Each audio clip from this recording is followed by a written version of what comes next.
Well, Sam, thank you for being with us, and you are chair of the Small Business Committee, and let's talk about that because there's so much concern in the ag community about these proposals from the Department of Labor when it comes to young people working on farms. And, you know, that certainly is within the bailiwick of your committee with small business, too. I know you've looked at this very closely.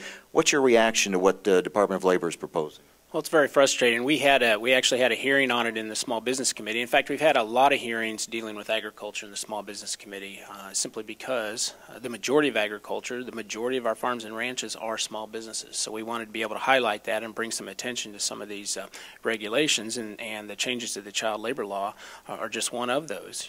You know, Secretary Hilda Solis made the statement that we are robbing our children of their childhood. And we all know that couldn't be farther from the truth. In fact, there's a lot of kids out there that probably need to spend a little bit of time on a farm. And so we had a hearing on it to highlight, you know, some of the issues with that and why we shouldn't be changing and messing with the child labor law and leave it the way it is. Let these children, you know, do what they have been raised to do, and that is work and make agriculture life, you know, prosperous. If Department of Labor insists on going forward with these regulations, what can Congress do? Well, what we can do is come back then, and there's a number of things. We can try to attack it head on and just have it repealed because it's regulatory authority as opposed to what we do, which is statutory authority. At the worst case scenario, what we will do is probably just not allow any funding to be appropriated to either implement or to oversee this regulation. It's a very poor way to run government, but it might be the only opportunity we have until, you know, something changes down the road. What are you hearing from colleagues about this proposal? Oh, a lot of frustration. Now, you also, in the House of Representatives, you have a lot of members who simply don't understand what's being changed, and they don't understand what the magnitude of this. But anybody from the rural area, you know, it doesn't matter if it's Democrat, Republican, North, South, East, West, you know, rural areas, they understand it and understand it, how much of an impact it's going to have.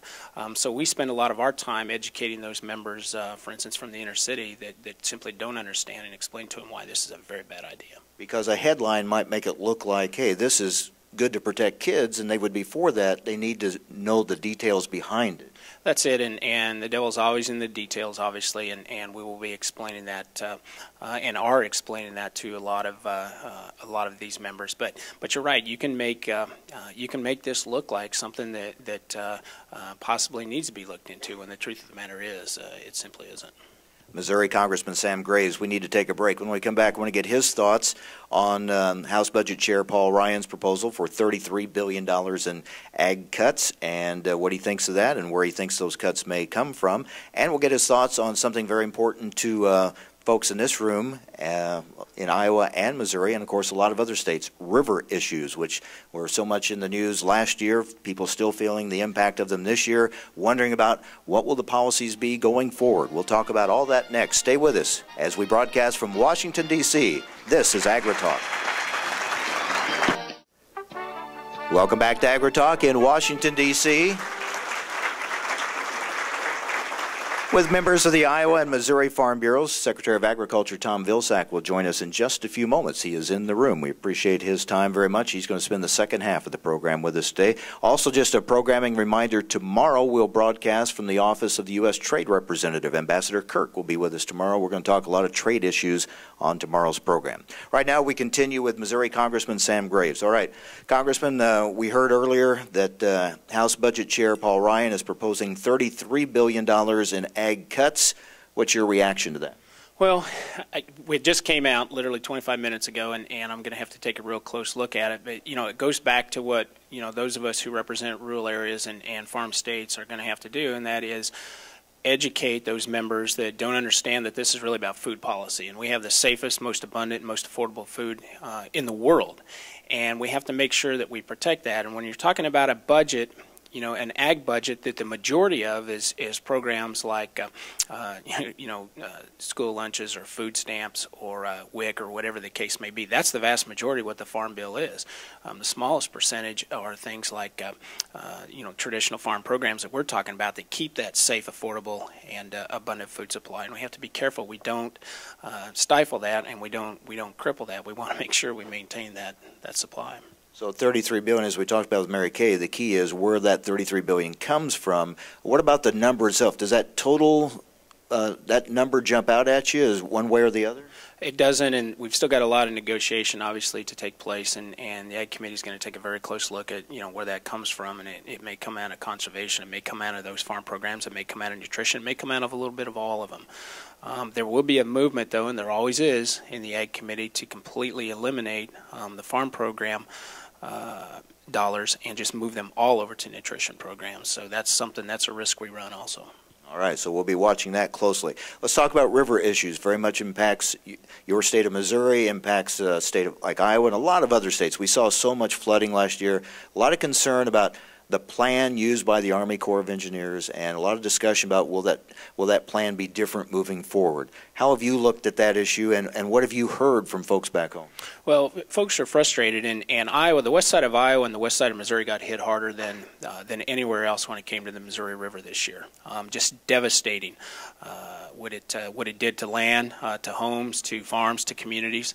What we're trying to do is we want to make the job of the Corps a lot easier. Right now they have to juggle 8 priorities, everything from fish and wildlife to tourism to flood control to navigation.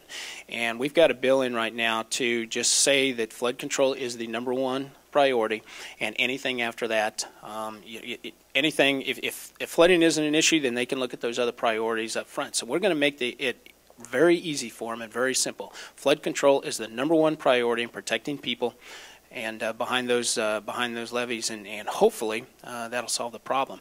The Corps is pushing back a little bit. They don't like to be hamstringed, but the fact of the matter is we had both obviously a Mother Nature issue because it did rain more than we ever expected, but that snow melt was larger than we ever expected, and we knew it was there, and the management of the river wasn't adjusted as a result of that. And so we have to make sure that the Corps is taking a look at what's most important, and that is flood control. Is there good bipartisan support for that bill? There is, and in fact our coalition up and down the river, which now includes the upper states, very bipartisan. This isn't a political issue whatsoever. This is an issue that affects everybody, and we've got good bipartisan support. That's been the challenge, to get states upriver and downriver to agree on these things. That's exactly right, and again, it's always crossed those political barriers because the upriver states have never really supported what the lower river states are interested in doing when it comes to flood control because they have different priorities up there. But this year, it got everybody, and they've come to the table. Thank you, Congressman, and again, thanks for the great tours you give of the Capitol. And nobody gives a night tour of the Capitol like Missouri Congressman Sam Graves. Thank you very much. Thank you very much. He really appreciates the history of the Capitol and really shares that in his presentation. That's why we enjoy it so much. All right, we need to take a break. When we come back, Secretary of Agriculture Tom Vilsack joins us as we broadcast from Washington, D.C. It's halftime on AgriTalk.